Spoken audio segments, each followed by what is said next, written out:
Apollyon jabbed his pointed finger in Christian's direction.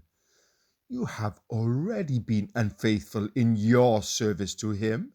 So how is it that you think you are going to receive wages from him? Tell me, Apollyon, in what ways have I been unfaithful to him? Very soon, after setting out from destruction, you were quickly discouraged, when you were almost choked in the slough of despond. He raised his bony finger to track just how unfaithful the pilgrim had been. You also made several wrong attempts to be rid of your burden, when you should have waited until your prince had taken it off. He ticked off his point on a second finger. Plus, you sinfully overslept. You lost your precious possession, and you almost turned back at the sight of the lions. He ran out of fingers on which to count Christian's missteps, and dramatically threw his hand in the air with a flare to make his point of just how unfaithful Christian had been. And when you talk about your journey, and of what you have seen and heard, inwardly you desire personal praise for all you say and do. Christian glanced at the ground. All this is true. In fact, there is much more that you left out. He looked back at Apollyon. But the prince whom I serve and honor is merciful and ready to forgive. But besides these wrongdoings which I committed in your country, where I was brought up and educated in them, I have groaned and repented of them. As a result, I have received a full pardon from my prince regarding these crimes. Apollyon broke into a furious rage, saying, I am an enemy to this prince. I hate his person, his laws, and his people. He spit the words as if they left a bad taste in his mouth. I have come out here to purposely oppose you. Christian did not back away. He said, Apollyon, be careful of what you are doing, for I am on the king's highway, the way of holiness. So watch yourself. Apollyon defiantly straddled the entire width of the way, blocking Christian's way. I am not afraid in this, the fiend hissed. Prepare to die, for I swear by my infernal den that you will go no further, for here will I spill your soul.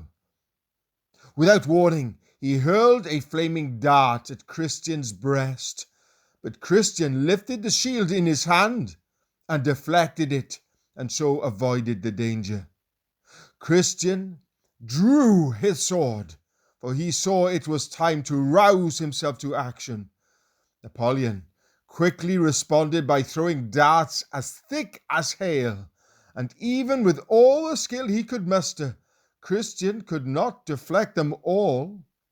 Apollyon inflicted wounds to his head, hand, and foot.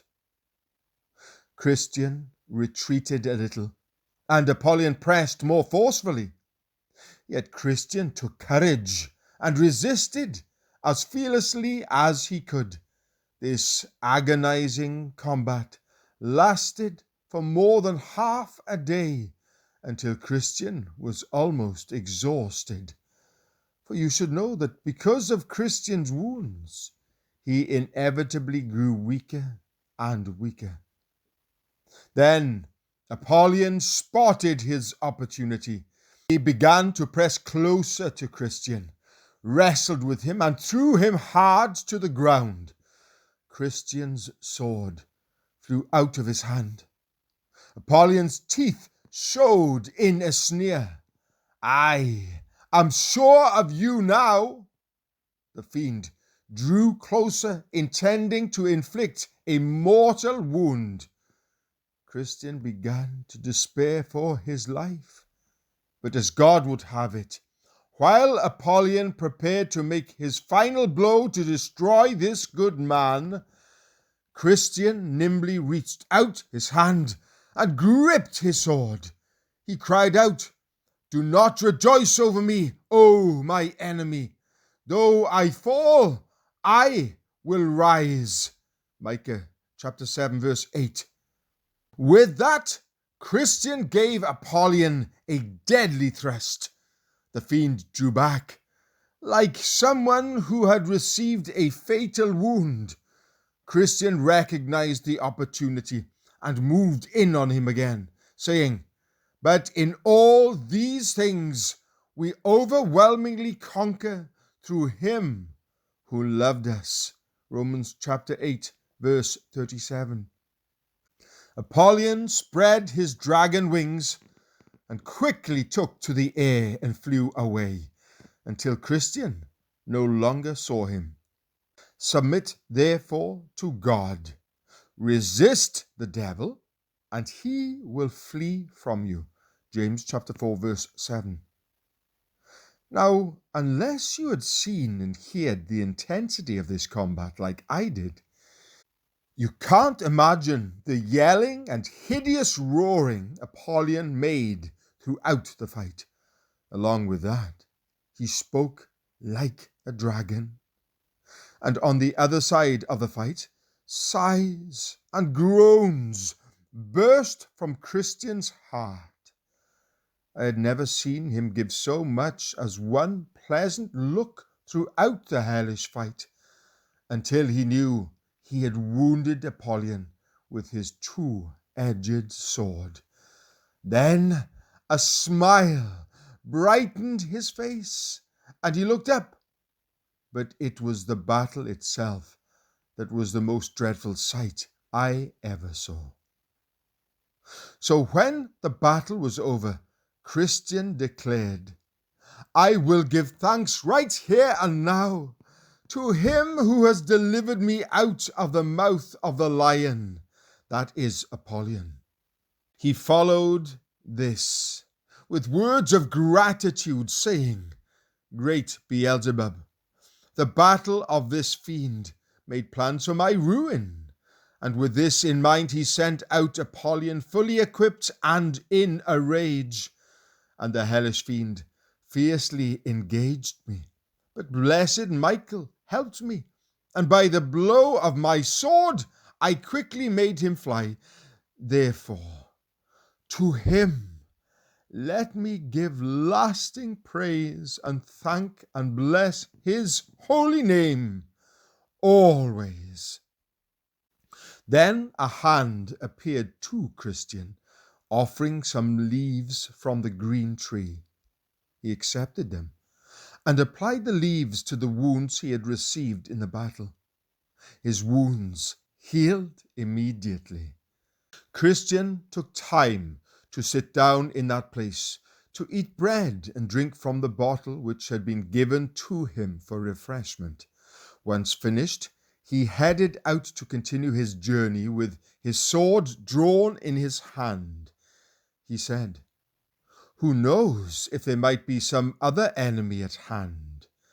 But the remainder of his journey through this valley remained quiet, and he experienced no more trouble from Apollyon. Now at the end of this valley stretched another, called the Valley of the Shadow of Death. It was necessary for Christian to go through it, because the way to the celestial city lay in that direction. Now this valley was a very solitary place. The prophet Jeremiah describes it like this: a wilderness, a land of deserts and pits, a land of drought and of the shadow of death, a land that no man but a Christian passes through, where no man dwells. Jeremiah chapter 2, verse 6. Now here Christian was tested more severely than in his fight with Apollyon, as you shall see in the following account.